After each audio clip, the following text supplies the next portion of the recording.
121வது இஸ்லாமிய கதை. குர்ஆன் சொல்லும் 5 மனிதர்கள். அழிந்த நகரங்களை பார்த்து ஒரு மனிதன் சிந்திக்கிறான். இவர்கள் யார்?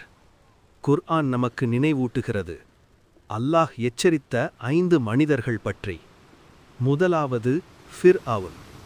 அகந்தையால் நானே இறைவன் என்றான். அவனின் முடிவு கடலில். இரண்டாவது காரோன்.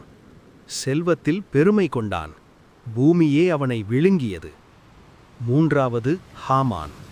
அதிகாரத்தின் பின்னால் ஓடினான். அழிவில் சேர்ந்தான். நான்காவது நம்ரூத்.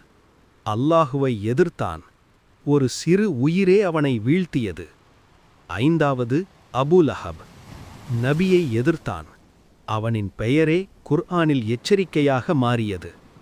அந்த மனிதன் புரிந்து கொண்டான், அல்லாஹுவை மறந்த உயர்வு அழிவாக முடியும். குர்ஆனின் செய்தி. நிச்சயமாக இதிலே சிந்திப்பவர்களுக்கு ஒரு பாடம் உள்ளது.